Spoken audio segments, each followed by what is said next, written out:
Yeah, Ilia's in the hospital. He's busted up. You know, I'm not a doctor, but his eye looked like he probably has broken orbital. A new photo just surfaced from inside Ilia Topuria's hospital room, and it's circulating in a place most fans don't usually look for fight footage. Telegram. Not Instagram.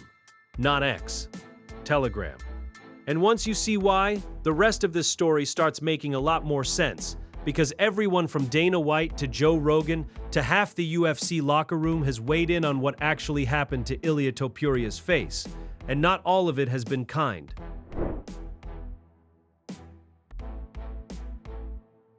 The fight, you know, Ilia, like, I said so many true things to him, and I think it's such an asset to tell someone the brutal truth, especially someone like him, because it pushes them farther away from the truth.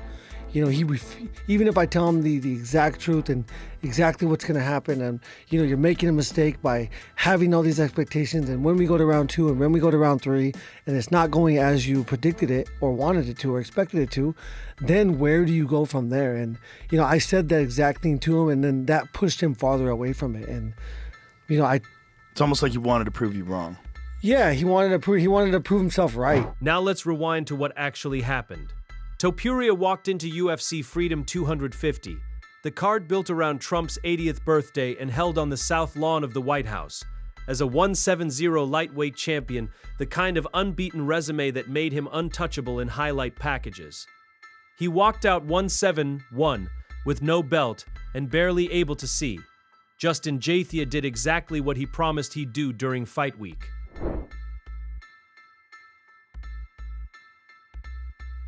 He was unwilling to be open to opinions, and because obviously I don't know him, he knows him better than himself. But, you know, I got here because I am coachable. I got here because I listen. I use every like I posted yesterday, every person, place, or thing that has happened to me or for me has ultimately molded my mind and my body to be able to deal with the situation that happened on Sunday night. And, you know, I can pull so much experience from the past, my losses, my wins, setbacks, failures, accomplishments. I mean, there is so much to learn from it. You know, every day is a learning experience, and I constantly try to learn and be better. And I don't know why I'm able to perform like that. I think I just think it's who I am. You know, when I say I wanted to be the most exciting fighter ever, it's not that I wanted to be the most exciting fighter ever.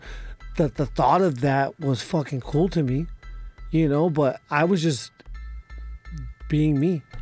And I've been blessed to be able to, you know, through my childhood, through coming from a small town, through having, you know, unwavering support from my family and my friends and my coaches and my teachers. The damage was severe enough that Topuria lost vision in his right eye by the first round, and his left eye by the end of the second, and he kept fighting 2 more rounds after that. Dana White broke it down on TMZ Sports, explaining that Topuria's eye was bothering him from round 1, that you could see him fidgeting with it, and that Gaethje just kept busting him up round after round until his corner made the call. Yeah, Ilia's in the hospital. He's busted up. You know, I'm not a doctor, but his eye looked like he probably has broken orbital. I don't know that. That's not a fact, but I'm just assuming. And my plans for him are to go home and rest and recover and take his time. And, you know, tonight was a rough night for him. I just want to make sure he's healthy and good and not even thinking about him fighting again. Just want him to go home and relax and rest and heal.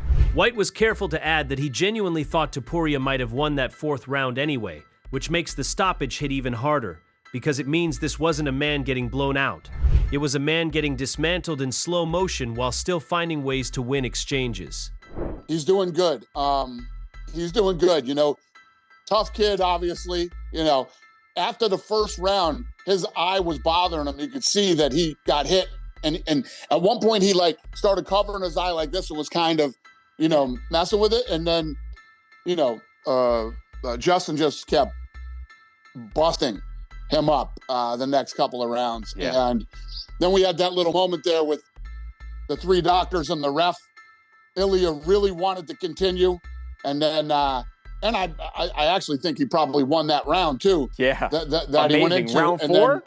his corner, I think, stopped the fight, and props to them. The medical report afterward confirmed 2 non-displaced orbital fractures and a broken nose. No surgery required, but Topuria still landed a 180-day suspension, the maximum the Association of Boxing Commissions allows, plus a 60-day no-contact period. He wasn't alone in that club. Gaethje himself got 180 days for a wrist and knee issue. Alex Pereira, Ayman Zahabi, and Steve Garcia all picked up matching suspensions from the same card. Realistically, nobody close to Topuria expects him back before early 2027. Special guy with how he uses his mental. The secret, the if I see it, I believe it, it'll happen. To a point, you know, it's like I always tell people, like, if you go down the ice cream aisle and you're like, hey, I don't know what ice cream I want, you're gonna stand there and go, oh, that one looks good, that one looks good, that one looks better. The people that are like, I want mint chocolate chip, you get in there, you get it done, you grab that mint chocolate chip and you walk out. Very similar to Ilia's last 3 fights. He went out there and he demanded what he wanted. His confidence got him through that. But it makes it very hard when you get that stale, nasty, rotten milk fucking mint chocolate chip. Then you start to go, oh shit, what is gonna happen? Now here's where it gets personal. Because this fight didn't start as a clean rivalry. It started as a divorce getting dragged into fight week. Gaethje told Fox Sports Australia he'd leave him too if he had to deal with Topuria's personality. A clear jab referencing Topuria's recent split from his ex-wife. I never said anything personal, but we're very vulnerable when it comes to fight week. We're very emotional. This guy's I'm not going to say anything personal from you. Don't worry about it. I find the first difference here is that you are going to try to hurt me, and I'm actually going to hurt you. Okay. That's the difference between me and you. I'm not going to try to do anything. I'm going to do it. Gaethje, you think he's a little bit more confident than you, Justin? It feels like that's what I'm hearing right now, Justin. He's narcissist and believes everything he says, and he sits around and smells his own farts, and he thinks he's God. He's human, just like me. I'm going to show him when I touch his chin, he's going to go to sleep. I love you knowing that you're going to knock me out, because when it goes to the second round, it goes to the third round, you're going to be like, oh, I talked all this shit. Bro, there's never going to be a second or third round. That's not going to happen. Okay. You know? That's not going to happen. I'm going to knock you out. You're going to look stupid when we get there. You're going to look stupid when we get there. Okay. And then like, oh, it's round 3. Okay, I like that. Okay, boys. And I'm ready for, for him to shoot and try to take me down. He says it's going to be a stand-up battle, but after I hit him a few times. Forget about it. I'm never gonna shoot for a takedown. I just want to make him talk so that I can make him wrong. Yeah. Topuria also fired back on X, saying Gaethje crossed a line involving the mother of his daughter and warned he'd put Gaethje to sleep in front of his whole family. That bad blood is exactly why Gaethje's coach Trevor Whitman didn't sound surprised by the result. You will see. There are not going to be takedowns from my side, at least. Mate, you are going to try to shoot for a takedown. I might take you down. Hurt you. It's called mixed martial arts. I'm not sure if you remember. Yeah, just do it. I'm ready for everything. Whatever you want to do it, just do it if you can. But let's bet that you are not going to be able to do any fucking thing. I'm going to make you do whatever I want to do.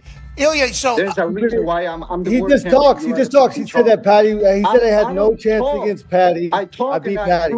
And I prove it. I talk the talk, and I walk the walk. Prove you wrong that time. I'll prove you wrong again. I won the world title 3 times. And you're amazing, too. Your credentials are fucking unmatched. You are fucking right now with you. fighter. I'm the king in this screen right now. I'm the motherfucking champion, not you. So shut the fuck up. There's no lights. It's just me and Mr. King over here, trying to fuck each other up. I love the fact that you're calling me king. Oh yeah, see, you're a narcissist. I ain't calling you a king. I just want to pump up his ego because he's so full of shit. How about you? Mr. When Whitman commented on the issue, he pointed to Topuria celebrating the night before the fight as a symptom of something deeper, arrogance catching up to a guy who hadn't been tested yet.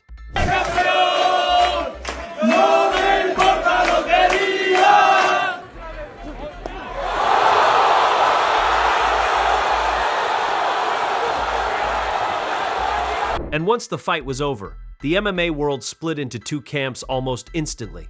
Islam Makhachev, who'd already been feuding with Topuria for months over a scrapped White House super fight, posted that there's levels to this game, and suggested not everyone can quit on the stool the way Topuria did. And Topuria wasn't going to take it lying down either. So basically, he was a willing dance partner. He wasn't going to run from you. He was going to stand there, and he would stand in front of you in exchange, and you knew you were going to get the better of At that. some point, I was a little bit sad because I didn't want to fight against him since the beginning. My real goal always was Islam, but since he decided to run away, it has to be Charles. Do you think did Islam go up to 170, Ilia, to avoid you? Is he scared to fight you? Listen, I think that he took a great decision. If the UFC would offer him to fight against Justin Gaethje or another contender in the division, I think that he would stay at 155. But with me coming up, he was like, I don't have to take this risk. I'm gonna move up to the 170. I'm gonna try to get another belt, and that's all, because he knows that I'm dangerous. He knows that I'm gonna put him to sleep. Even Khabib. The only reason they don't want me to fight against him, because they know that I'm gonna beat him. Paddy Pimblett, who's had real history with Topuria since a 2022 hotel confrontation, piled on too. Even retired boxer Terence Crawford got in on it, mocking Topuria's old claims that he could beat Crawford and Shakur Stevenson on the same night.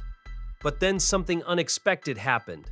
Khamzat Chimaev, a guy who has his own history of trash-talking beaten fighters, posted that those who rejoice at the defeats of others will never see greatness in this sport, which fans immediately flagged as ironic given his past. And Conor McGregor, of all people, stepped up to defend Topuria directly against Crawford, firing back that a boxer with a wrestling background calling an MMA fighter scared was pitiful.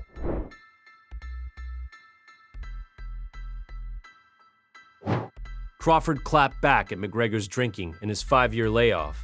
And just like that, two completely unrelated storylines, McGregor's comeback and Topuria's worst night, collided in real time on social media. Look, he shouldn't have kicked the man when he was down, especially when you're ringside. That's what happened to me and this machine gun fucking Kelly guy that time. Not to say they're even the same, but just as a comparison. And then he says, we don't fuck with you. He says, you don't fuck with me? You'd have to have been ringside at the fight 2 fucking days ago. And he's lucky he didn't get his face broke badly there. You don't, if you're ringside and you're afforded that opportunity, I found it a bit distasteful. I on the call, Turkey has me in his ring. I'm in this bleeding suite with Turkey and a big gang of these people, right? Terence Crawford one came up, 2-fight deal. They were saying, maybe boxing for us. I said, listen lads, I've done this. I've done the boxing. They have to come to me now. I'll do the boxing after. So it was worked out of a 2-fight deal. Wow. Mixed martial arts first with Terence and boxing after. I said, he's not going to accept it. He can fucking wrestle. Maybe we'll have to wait for his son to do it. Maybe his son will have the fucking courage to do it. Gets on the phone. What's the crack, Terence? It's the Mac Daddy. We've got a big deal for you. 200 million to be exact. Mixed martial arts against me. And a boxing one against you. I don't want to be kicked by you. No way. I says, my man, we can box the fucking few months later. What's the crack? Come on. You're mad. You can wrestle.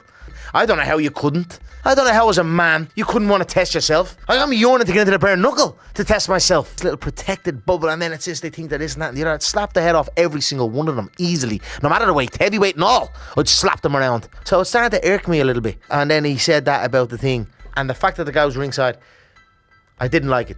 I came in as the daddy of the game and let it be known. Sean O'Malley, sitting cage aside, had maybe the most respectful breakdown of what actually made Gaethje's win so impressive. He described the jab, the awkward angles, the way Gaethje would throw a shot, grab the back of Topuria's head, and follow with an uppercut, and pointed out that despite eating 35 liver shots over the course of the fight, Gaethje barely looked like he'd been in a war by the time it was over. That's the detail that actually explains the finish better than any single highlight clip could. And then there's Joe Rogan, who didn't hedge at all. On his own podcast, Rogan called it flatly the greatest fight of all time, full stop, framing Topuria as the most skilled fighter of his generation getting caught by a veteran who simply refused to fold. Rogan also dropped a separate bombshell on the same episode, claiming the broadcast had pulled in over 150 million viewers across Sunday and Monday on Paramount+, a number that immediately got picked apart once the platform's actual subscriber base sits closer to 80 million worldwide. Congratulations on one of the most epic accomplishments in the history of combat sports, and that's not an understatement. I mean, it might be an understatement. I mean, it's not an overstatement. It's perfect. That was one of the greatest nights I've ever experienced of watching anything in my life. It was amazing. And to have you cap it off and win the title when you're facing a guy that everybody thought was at least number 2 pound for pound. It was like him and Islam are number 1 and number 2. Mm-hmm. And some odds had you at 6-1, which I thought was very disrespectful. I thought like this is crazy. Like 6-1's crazy. Like Ilia's really good, but so's Justin. This is kind of nuts. Like to have you win the way you won in front of the fucking White House. Yeah. How's it feel? Oh, it's really not real yet. Inside the cage, politics didn't stop with Topuria either. Alexander Volkanovski, who's actually shared the octagon with Topuria, predicted he'd win a rematch with Ilia if he stops rushing and fights at better range. High praise from a former champion who knows exactly what beating Topuria requires. Meanwhile, Arman Tsarukyan used his own Ariel Helwani show appearance to demand the UFC cut Michael Chandler from the roster entirely after Chandler's brutal night against Mateusz Gamrot at the same event, even while admitting Chandler is in absurd shape for 40 years old. You'd said that he had the lowest IQ in the division. Do you still believe that? Yeah, I still believe that, because if I'm a good freestyle wrestler, I gotta wrestle him, Why I gotta miss 1,000 punches and lose fight? Okay, fans like it, but it doesn't make sense, He lost all his fights. He goes crazy, and even he's a wrestler, he's do some takedowns, crazy takedowns, but he couldn't even hold them there and spend a lot of energy. He's a fighter for 1 round. Chandler responded to all of it himself, posting a long, calm Instagram message admitting the fight didn't go his way, but insisting he left nothing in the tank during camp. And just to underline how chaotic this entire news cycle has been, Daniel Cormier's X account got hacked over the weekend and used to post fake DMs implying he was leaking betting info to Eric Trump. Cormier denied it immediately on his own YouTube channel, pointing out it made 0 sense for him to do something like that days before walking into the White House himself for the broadcast. I can't believe you guys believe that. Everyone said it was posted on your account. You see? Hey, what do you think of? Why would I do that? Hey, what do you think of Josh Hokett's joke, man? On your piece. What do you think of Josh Hokett calling Michelle Obama a man? The journalists that say you posted it are wrong? Yeah, I'm still talking. So where does this leave Topuria? Recovering, suspended, and reportedly already eyeing a rematch. But according to people close to him, this version of Ilia won't be cleared to even think about fighting again until next year at the earliest. The injuries weren't staged for sympathy, and they weren't exaggerated for clicks. They were confirmed by a medical report, backed up by a UFC president who predicted the damage before the official word came in, and now backed up again by a new photo nobody was supposed to see outside a private Telegram channel. Whether Topuria comes back the same fighter, confident without being careless, or whether this is the beginning of a longer decline is the only real question left. Drop your prediction below. Does Ilia Topuria avenge this loss, or did Justin Gaethje just end an era? And which side of the internet are you on? The ones mocking him or the ones standing behind him?